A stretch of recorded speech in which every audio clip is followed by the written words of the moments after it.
আসসালামু আলাইকুম এভরিওয়ান। আজকে আপনাদের মাঝে হাজির হলাম নতুন একটি ভিডিও নিয়ে। আজকে আপনাদেরকে দেখাবো মুন্সিগঞ্জের গাইবি সেতু বা পানাম পোলঘাটা সেতু। এই সেতুটির অবস্থান মুন্সিগঞ্জ জেলার টঙ্গীবাড়ি উপজেলার রামপালে আবদুল্লাপুর ও পানাম এলাকার সংযোগস্থলে।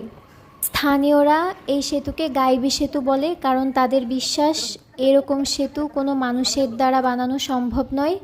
এটি জিন পরীদের দ্বারা এক রাতেই তৈরি করা হয়েছে। তবে আসল ঘটনা মোটেও এমন না। ধারণা করা হয় এই মীর কাদিম সেতু বা পানাম পোলঘাটা সেতু সুবেদার মীর জুমলা ১৬৬০ সালের দিকে ঢাকার প্রতিরক্ষা ব্যবস্থার অংশ হিসাবে এটি নির্মাণ করেছিলেন। এই তো চলে এলাম ব্রিজে। এই ব্রিজটা আকারে ছোট হলেও এর মাঝখানটা খুবই উঁচু আর দুই পাশটা খুবই ঢালু। এটি মোঘল আমলের নির্মিত একটি প্রাচীন সেতু, যা মোঘল স্থাপত্যের একটি অনন্য নিদর্শন। এই ব্রিজটা তৈরিতে অবশ্যই পাথর আর চুন সুরকির ব্যবহার হয়েছিল। এই সেতুটির বাম পাশে পানাম গ্রাম আর ডান পাশে জোড়াদেউল গ্রাম।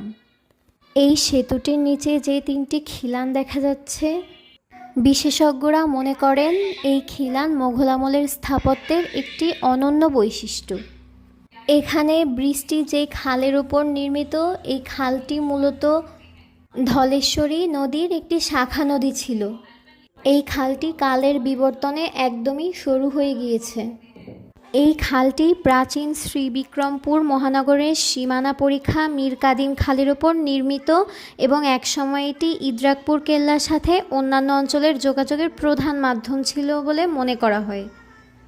কোনো বিশেষজ্ঞ মনে করেন যে এই সেতুটি ইদ্রাকপুর কেল্লা হতে দোহারে অবস্থিত মুসা খানের কেল্লা পর্যন্ত যোগাযোগ ব্যবস্থা সুদৃঢ় করার জন্য সুবেদার মীর জুমলা নির্মাণ করেন।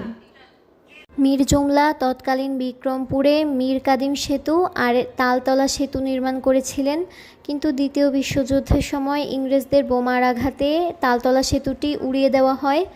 অবশিষ্ট টিকে রয় এই মীর কাদিম সেতু। এই সেতুর স্থাপত্য বৈশিষ্ট্য বিবেচনা করে মুঘল আমলের স্থাপনা বলে ধরে নেওয়া হয়।